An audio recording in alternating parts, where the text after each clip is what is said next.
Thank you, everyone. Now we are live streaming on YouTube.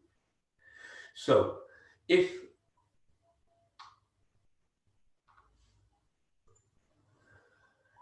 Namaste, if you have anybody have any question, please do ask on YouTube as well. If anybody is in YouTube or if you are here in the Sangha group, please do ask as well. And I am all here for you. My technical side is done. Hari Om.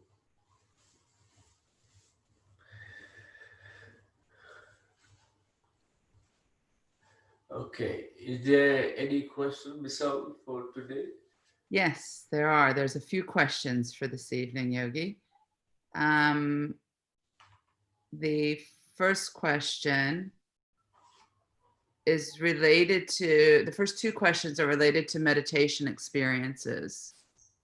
Okay. And in the first question, it was after a meditation in the spine, and the energy was traveling up the spine to the heart chakra and then stopped. It subsided and then repeatedly. She's wondering why this happens and what should she try to do to stop it. Why she need to stop it? The people pay lots of effort, make lots of effort to energy to travel up to heart chakra and make the heart chakra really rich and warm. Only time you need to think about stopping if you are not ready. If you feel that you are not ready to receive such blessing, then you need to think about stopping. Otherwise, let the energy rise. Only remember, only heart chakra have that strength and ability. Even you have an ego, that heart chakra can still accept and transform the energy you receive into the compassion and love. If the energy rises up to the crown and have an ego, then it becomes dangerous only.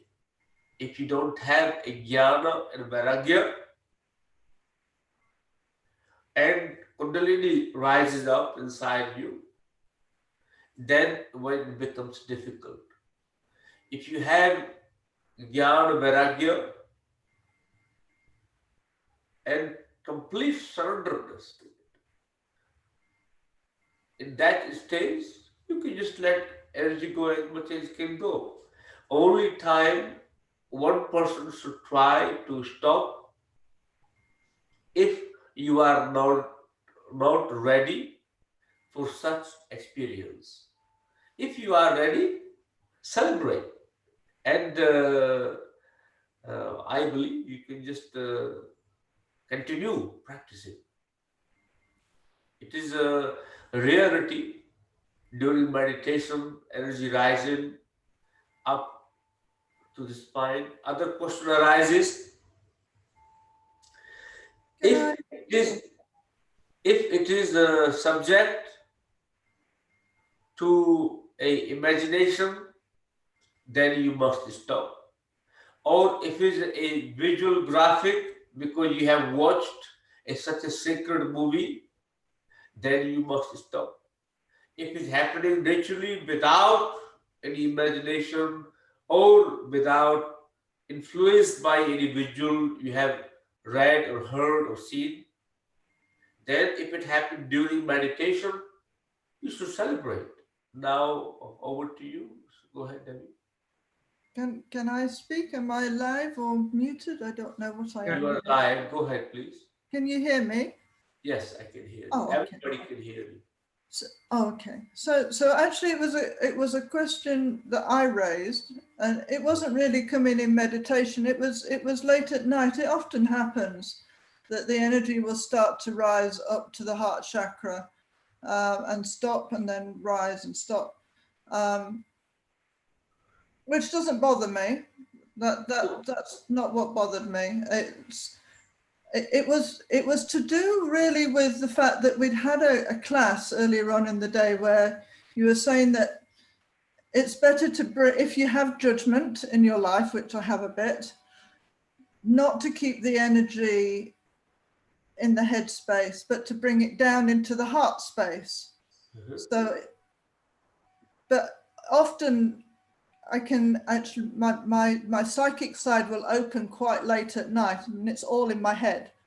So the movement goes from the base chakra to the heart chakra, but at the same time, I can get a lot of openness in the headspace too. And then when that happens, I'll get psychic impressions, which I don't like late at night. It's a funny thing. And I don't know whether that's a bad thing to be open psychically at night. I was always told not to be open psychically at night. But if you have that ability not to be open, you can say some close for business at night time, please. And second part is when, if is happening energy in night time or the evening time when you're about to go to sleep, it might be a fact of energetic awareness. Energetic energy is moving. Energy can move in meditation, without meditation, depending what your lifestyle is. Energy up to heart chakra can move to majority of the people if they are able to move the energy from the belly button. Only difficult task is piercing the belly button, the Navi chakra. If it have rise above the Navi chakra, majority of people can feel the energy in heart chakra connected to base chakra. So if that happens to you with or without meditation, if it does not really bother you, does not increase your heart rate, does not increase, create a heart palpitation or any panic or the fear, then just enjoy the sensation and be with that energy and see if you can take it, drop the judgment, or you can bring the judgment into the space of that loving and compassionate. The ocean of love is your heart chakra. Ocean of compassion is your heart chakra. Ocean of mercy, kindness is your heart chakra. You bring your judgment into that ocean and give it a nice bath, give it a nice swim, and see if you can transform your judgment. But only way you can transform the judgment by giving a complete surrender into the compassion, love, mercy, in the openness of the heart chakra. Literally bring the judgment into your heart chakra. If you every time you judge, bring it to your heart chakra. I see how much emotions, how much love you can bring it to it. Because judgment, you only can let go the judgment of you or other people by having compassion, by having love. Without love, compassion, kindness, or the ability to accept person, which requires love, and you can drop the judgment. So heart chakra is the ocean of love. I call it Hridaya Sagar. They call it the Vishnu, the Lord Vishnu represents the heart chakra, and where the Lord Vishnu is there, the ocean of love, bhakti yoga. So try to create the immense amount of love and bhakti, devotion, even to whatever energy you are feeling, to drop the judgment. As long judgment only can be transformed not by jnana yoga, not by knowledge. Knowledge will create more judgment. Only bhakti yoga, devotion. total surrender and feeling immense amounts of love and compassion into the heart area. And that does not mean the person who does not meditate does not have compassion. They also have compassion, but not aware of it. Everybody have love and compassion inside the heart. Some people are aware, some people are not aware. Some people choose consciously not to connect because it can be very difficult sometimes. Some people choose to connect with it, depending where you are in life.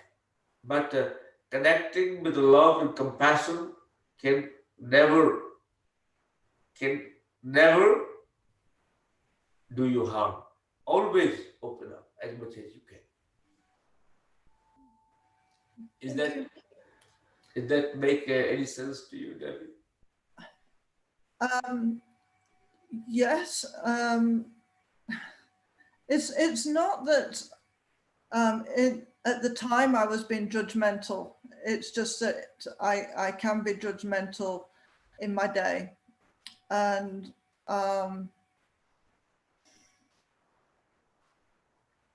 what am I trying to say?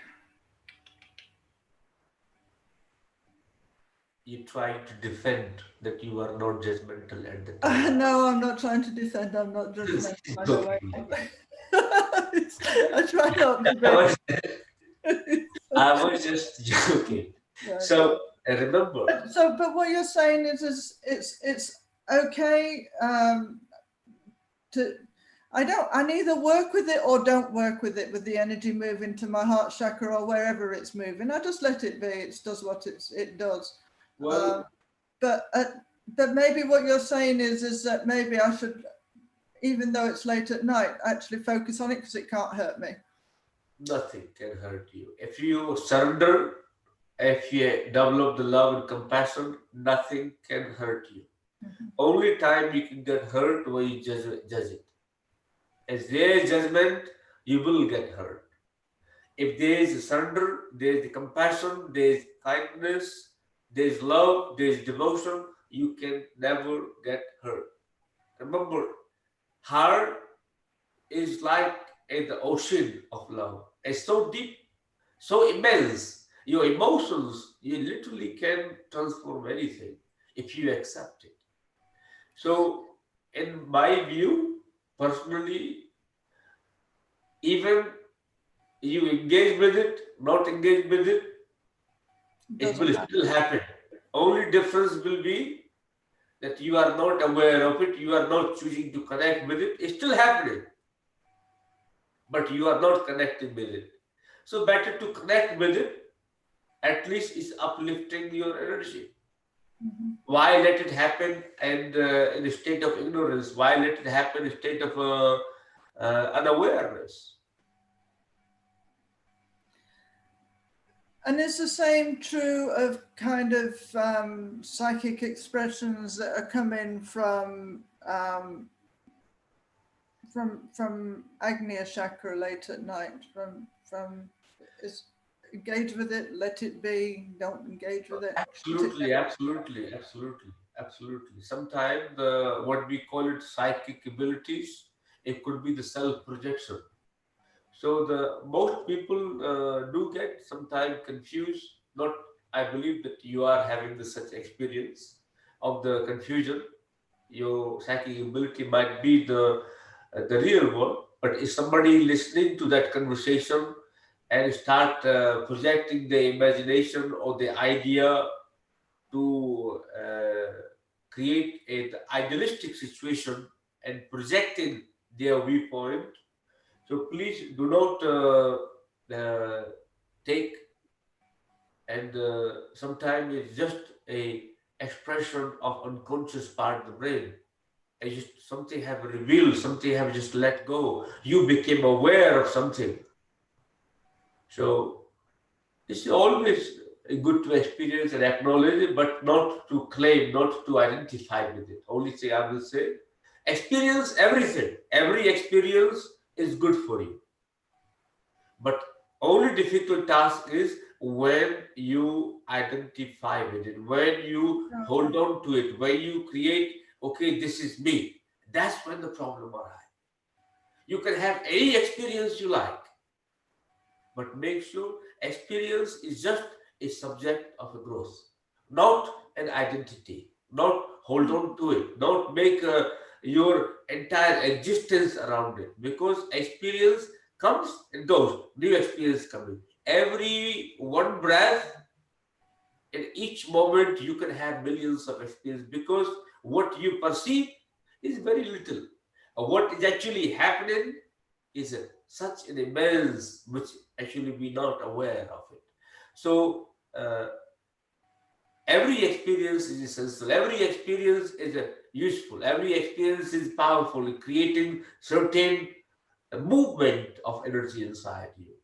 So not to resist experience, not to fight with it, but only difficult part is not to create an identity around an experience.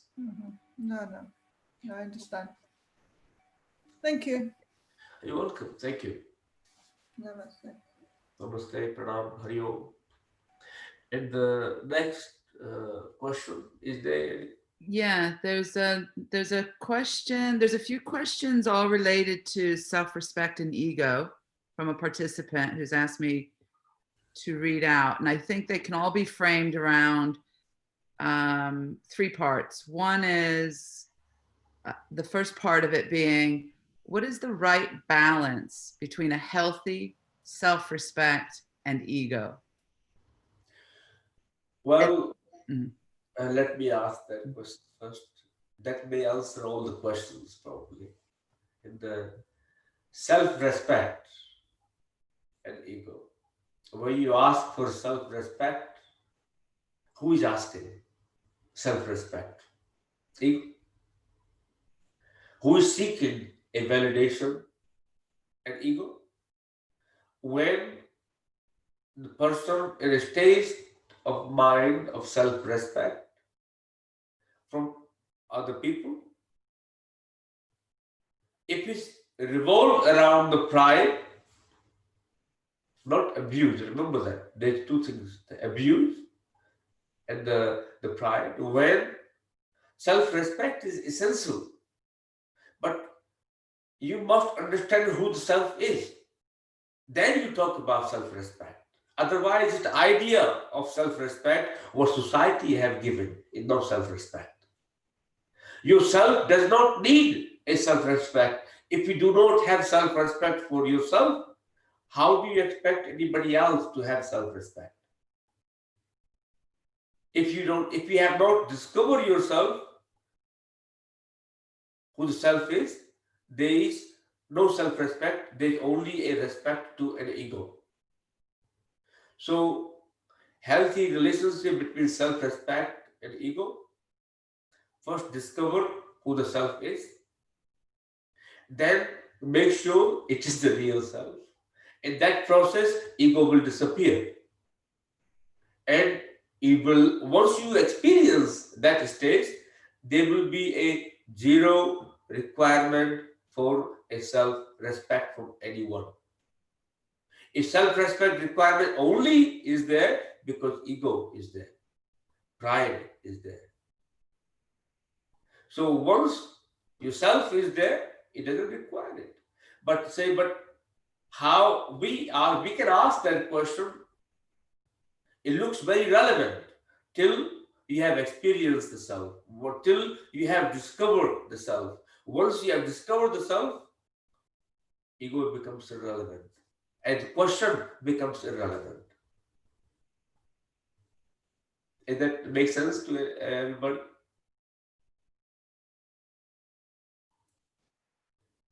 Does that make sense to you, Mr. What I'm saying? Or the person who ever asked, does it make sense to you only for this part of the question? Yes, it makes sense, Yogi. Okay, next question. Okay, so related to the same topic. So furthermore, when if a person feels as if they are being mentally or psychologically bullied in any environment, at home, at work, etc., what is the right time to stand up for oneself? What is the right time to accept it? And how should you accept what is happening? How do you get to the point of actually dealing with that situation without feeling frustrated and letting the hurt go and rise above? Okay, we start with this question here. So there is a work environment, family environment, friendship, or in the living circumstances. Is somebody being bullied or getting hurt or being tortured mentally, psychologically, physically? When to stand up and how to deal with the situation. Is that correct? Am I understanding correct here? Yes. The question is not very difficult. Question is very easy. I can say have compassion, but I can say it from the place of not judgmental to the person who's bullying.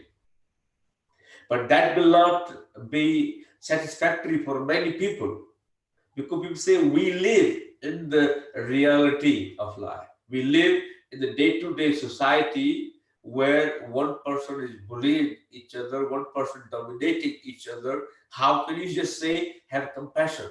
Sometimes you can't. If you are living either, if your mind, your emotions, and the social engagement is controlled, and if you are influenced by other people, controlled by other people, bullied by other people, and basically abused by other people, first of all, develop a compassion towards yourself that you do not want to do to other people. Point one. Make sure you are not doing that to other people. Once you have developed that, during that process, you will also develop a compassion. Compassion, otherwise, the idea. So if you take yourself that are you doing the same thing to certain capacity? If other people is bullying, what is the source that allows them to bully? Am I, as an individual, whoever the person is, am I allowing them to bully me? Remember in Bhagavad Gita, Lord Krishna says, person who is doing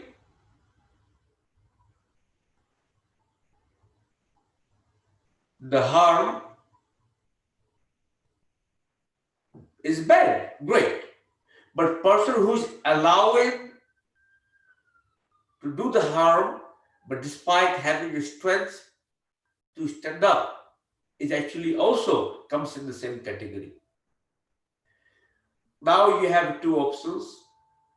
When to stand up, you should not allow it or any case at all anyway. Second, if you are in the situation where you cannot do anything about it, develop a compassion and pray for them for a good consciousness and compassion and love towards them. They may develop a better intelligence, or we call it sadbuddhi. Sadbuddhi means maturity in the intelligence, or develop a righteous consciousness. You should not be associated in that environment. Other thing you can do, or not let that happen, speak with them. One part is communication. Important part of life. If you ever in the situation, communication. Always speak. Speak from your truth. If you still continue, you move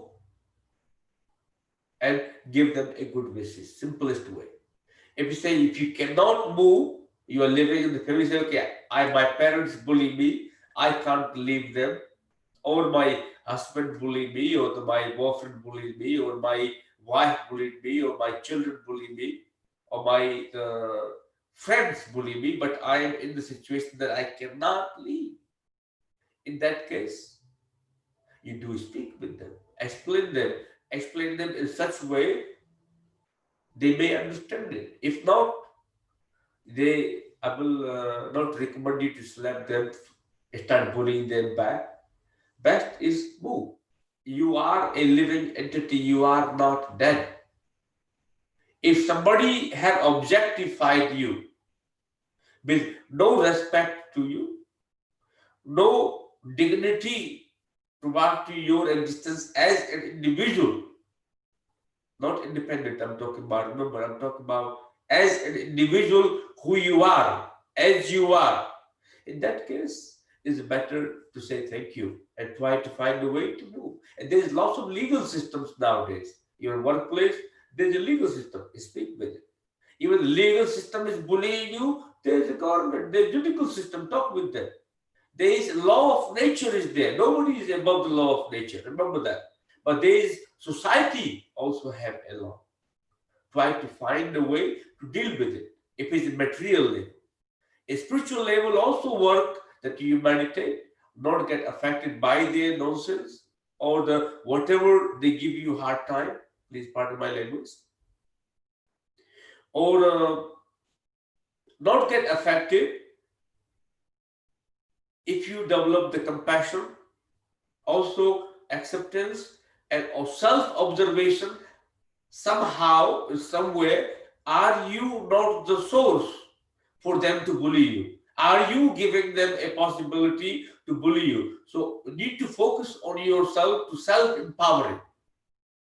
The time you can develop a self-empowerment, nobody else can bully you. If you have no confidence, no self-empowerment, somebody will going to believe you or bully you or dominate you.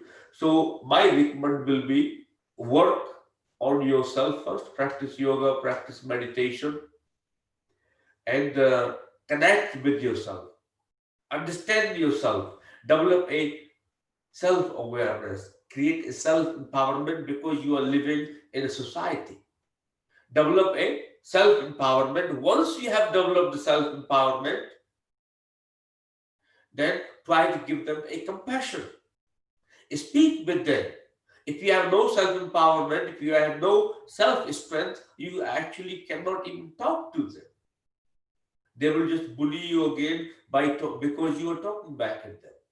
So, first part, develop a self-strength, self-empower, communicate. Second part, give them a compassion and love. Third part, if they still carry on, walk away. You are not born to be bullied. You are born to have as an individual, whoever you are in the place and circumstances as it is, to create a self-awareness. That will be the first identity of you. Only through the ego you can create a self-awareness. Because your ego get hurt, means there is space to improvement. Only ego is very important part. Ego is not all bad. Remember that. Ego can actually take you to your self-awareness. But depends how do you tackle that part of ego. Next question. I hope that makes sense to you. Yes, Yogi. Thank you. And you answered the third part of the question with your response, because the third part was about whether or not it's karma related or life lessons to help us to be able to grow and learn to accept. No, everything is subject of acceptance. Everything actually in life teaches us. Everything teaches us.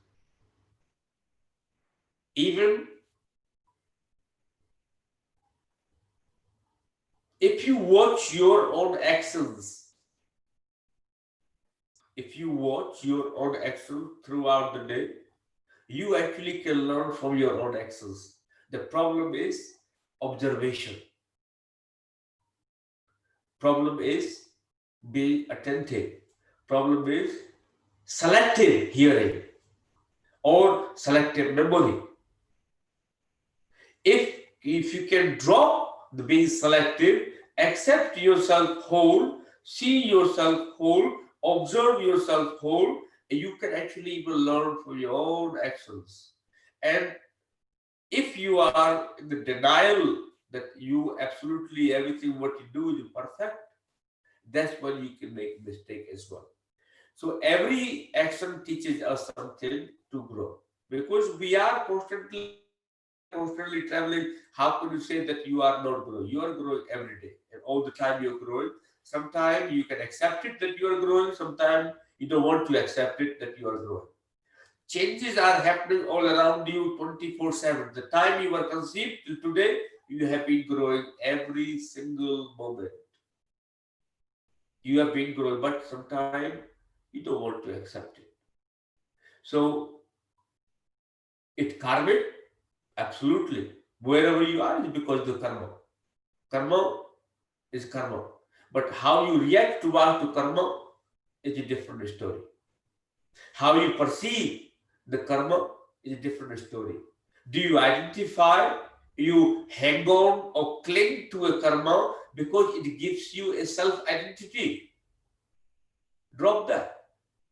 Karmas are there to come and go. You are there to constantly transform. The more you can let go the identity of the karma, the greater connection you will have to the cosmic intelligence which is all around you. It's not just only inside you. Once you have connection to yourself, you will have connection to cosmic intelligence. The karma start dying. You becoming Buddha. So it is everything teaching. It is not just only the teacher teaches you, but life is also a teacher. God around you, the energy around you is also a teacher. But depending if the student inside you is ready to learn from everything or not. That's what makes the difference. So the teachings are always there. Life lessons are coming from everything. So depending, are you willing to learn it or just deny it and walk away from it and avoid it? So I hope that makes sense. Yes, thank you. Can I just ask you, how do I develop this the compassion towards who is bullying or manipulating in a nasty way? Compassion is not something that you can walk to supermarket and pick it up off the shelf, my dear. I know. I'm saying how. So sometimes people say, okay, if you meditate, you develop a compassion. I know lots of people who've been meditating for years and years and years, but compassion for decoration, there is compassion. For decoration, there is compassion. But how deep the karuna is, if you find the joy and the pleasure and suffering of others, still claim that compassion not possible. So, first part, drop the judgment, meditate, connect with the feelings. It is an organic process. Compassion is not happen immediately one day. It is an organic process. The more clarity you have, understanding you have, you can cultivate it. How can you cultivate the compassion? You sit down 20 minutes, 30 minutes with yourself. If any thought comes along, anger, frustration, jealous, hatred, or the lack, just give love to it. Stay in the space of acceptance and love. Just hold the compassion to back to it. That's what you can do consciously. Basically, you start training the mind how to be. What is you giving an artificial taste to your mind? Slowly, slowly, the mind knows what is like if you try to tell child, please don't go, this is fire, don't go, this is fire.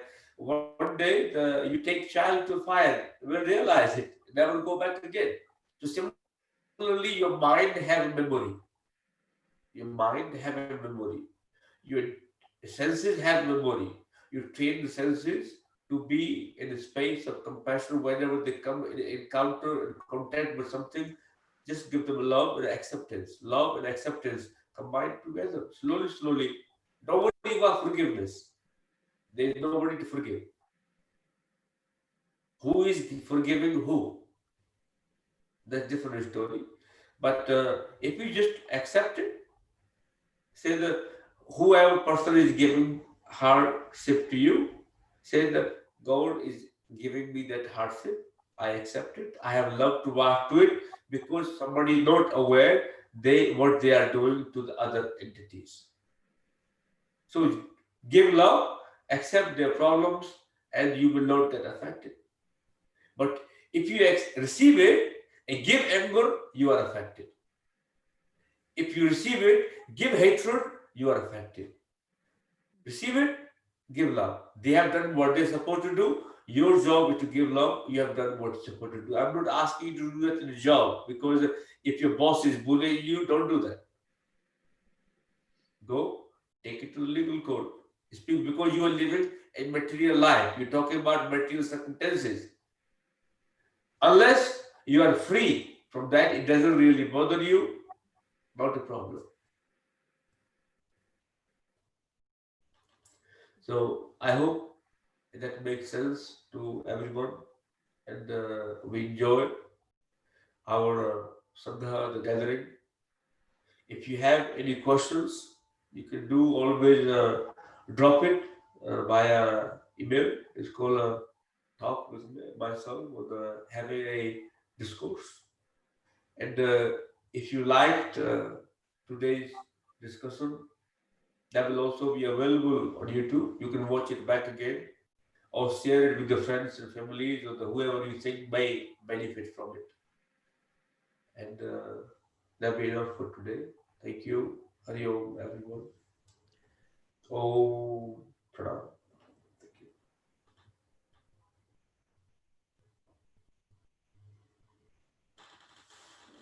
Thank you very much, Yogi.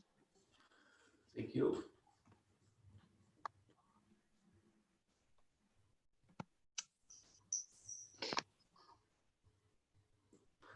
Is there any questions from YouTube, Mr.? Okay. Anybody else have a question in the group? In the live room? Anybody have any question? Okay. Believe that today we keep them for next week.